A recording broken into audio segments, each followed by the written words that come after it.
Hey viewers, this is Fernando from SkyFi Audio. Today we've got an interesting piece from Nagra, which is a Swiss manufacturer of high-end audio equipment, both for consumer and for pro level. Nagra has been around for a long time, and you probably will have seen some of their smaller, compact, portable, reel-to-reel recorders. That's really what they're mostly known for. A Nagra reel-to-reel would have been used at a movie set to record audio soundtracks from the actors and so forth. Recently they've been sort of adopted into home use as well with the comeback of reel-to-reel. But today we've got the Nagra CDC, which is a modern compact disc player. Yes, believe it or not, they are still making CD players nowadays, and this is probably the top of the top. Recently we featured the Krell vintage CD player on our channel from the 1980s, 90s. Got a lot of views, so we thought we'd do a modern interpretation of a CD player.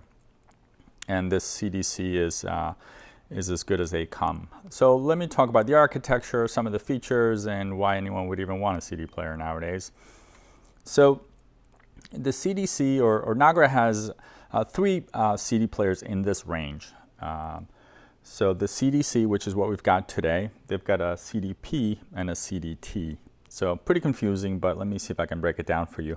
The CDC, which is this piece, is a CD player slash preamp. In other words, it has both transport to spin the disc, it's got a built-in DAC, and it's got a variable volume control. So this can be fed directly into an amplifier, making it essentially a much more capable piece.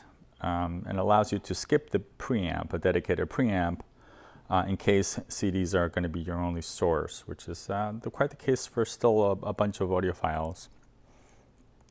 If you were to strip the volume control from this unit, you would end up with their CDP, which is a player essentially, much like a conventional CD player. And then once again, if you were to strip the DAC, essentially all this stuff, if you were to strip the DAC and the preamp out of it, you'd end up with just a transport, which just has the ability to spin the disc and provide a digital output. So again, this is CDC, this is the complete unit. And we've got it here pimped out with power supply, the MPS power supply from Nagra. It's a battery power supply unit, really exotic. It doesn't come with it, it comes with regular brick style power supply. So a really nice upgrade path is to add the Nagra MPS. The MPS is capable of driving up to 4 different Nagra devices, and it has an internal battery pack so that you can actually run on battery and decouple this from the electricity, where you might be getting some noise or infiltration of some unwanted stuff. So this essentially is the equivalent of removing the electrical plug and running off of a battery pack. And that's what we see here. You see functions for both battery on, off, and the status of all 4 channels of output, including the battery status. And this, what they call a modulameter, illustrates here that it is in fact running at 115 volts. So the lower scale shows you the voltage for input. This is an international unit, so you'll see scales for 115 as well as 230 volts. And then up top, you can actually see the status of each of the output channels, somewhere ranging between 12 and 17 volts. So if I scroll through them, it will give me the voltage output. And then lastly, that's the battery status, which is pretty depleted at this point. This flickering light that you see here is actually not on the unit. That's just the refresh rate of the telephone that's picking up the flicker. If you were to see this live, this is steadily lit. So let me go over some of the features. I just covered the MPS, pretty straightforward. And then I'll go over the back of the units as well. It's important to note the size of the modern Nagra components, and this is one of the reasons I love the brand. We're used to carrying around the shop really big heavy stuff. We sell a lot of Macintosh, Krell, Audio Research. It all comes in pretty large heavy boxes. It's a refreshing change to have a Nagra piece in the shop just because it's fairly small. I think it probably measures under 12 inches in width, and it's a pretty light unit. But don't be fooled, this thing is absolutely beautifully built. It's not light and small because of shortcuts. It's light and small, just out of the design intent. It is a complete aluminum chassis, finished with the wonderful anodizing, clear finish on it. All the corners have been treated well, and you can see like old school etchings on the side of the chassis, much like their reels would have had, giving you all the vital information on it. So internally, you'll see the highest parts component quality that you'll find in any audio piece of equipment. I believe the DAC section in this unit is actually covered in a gold encasement, a 24-karat gold encasement for reduction of noise.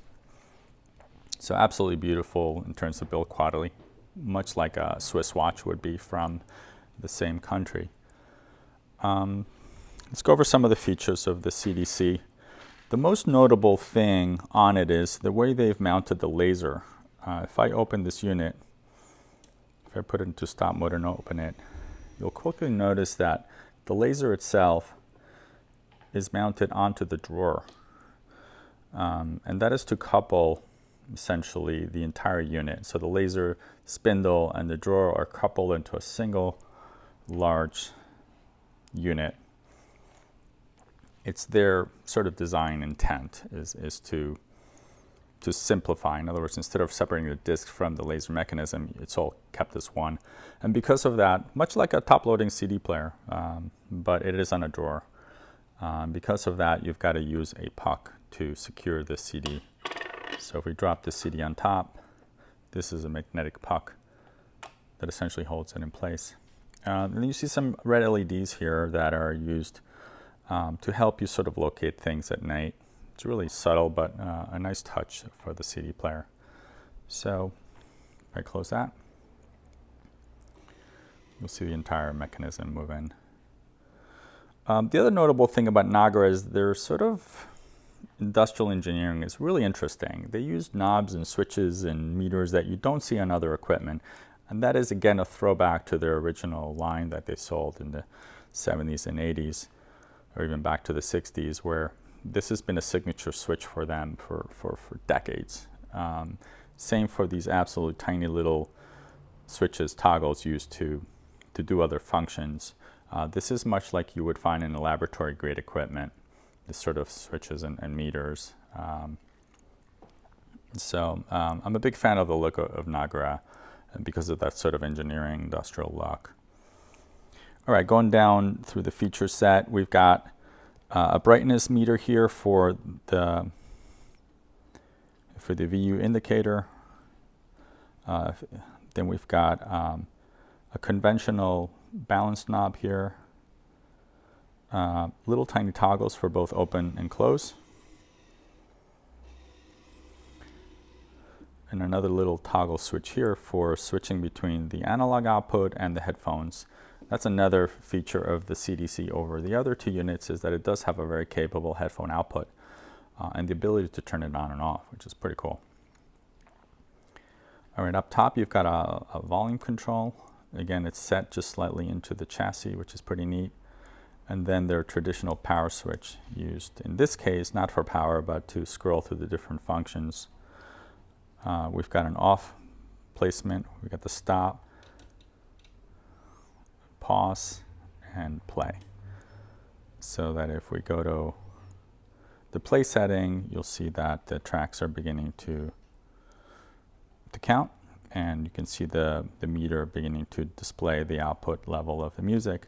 If you look closely, you'll see there are two needles there, one for left channel and one for right channel, which is another sort of neat way of showing two channels with one meter. And then lastly, up in the right-hand corner, we've got a toggle switch to help you scroll through the different tracks. This is the remote sensor for the remote control, which is also full-featured, and some sort of feedback LED to let you know that it's received the signal. You'll see these little indents here. That is for stacking components or for adding aluminum bases. They do sell some pretty neat upgraded foundation stands for all their components, and some of these holes are for that purpose. In this case, we've just got them stacked against each other or on top of each other. Looking at the remote, this is a full function remote, probably used for many of their components. I noticed, for example, that the CD player works when we are on device number 4. As you can see, it'll blink whenever I send the signal to it. So interesting things to note on the remote is that the volume control is in fact motorized. You can see the volume up and down. And also the balance control, which is right over here, that's also motorized, which you don't see very often. See if I can focus. And the other thing I did notice is that you can pause and play from the remote, but you can't bring into the stop status. I guess you've got to use the actual switch for that. So you'd have to use pause instead of stop. A bit more about the specifications. They don't really share that much who makes the DAC in this unit. They do specify that it is a 24-bit data converter, which is one of the best sounding ones out there at 8 times oversampling. The CDs haven't evolved very much over the last 30 years, so they kind of peaked at 24 bits and 8 times oversampling. Anything beyond that is really reserved for high-res music.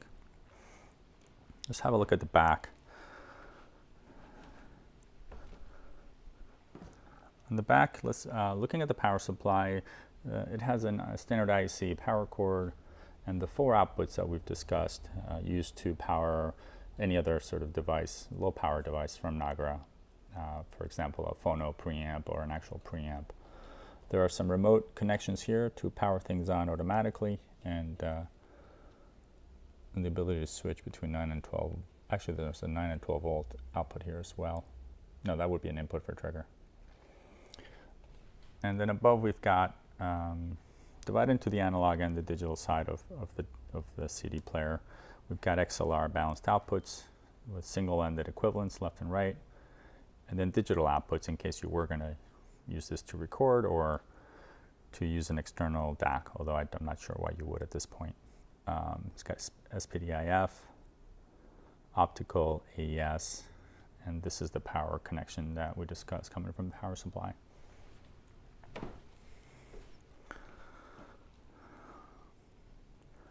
All right, so that about covers it.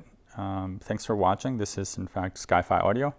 Our website is skyfiaudio.com. We've got hundreds and hundreds of vintage and semi-vintage pieces of audio equipment. We restore all sorts of gear, as you can see from some of our display areas. We've got a pretty crazy selection of audio equipment. So if you want more details on what we do, visit us at skyfiaudio.com, and please subscribe to the channel. It'll keep us motivated to bringing you these videos. And please hit the notifications. Well, thank you so much.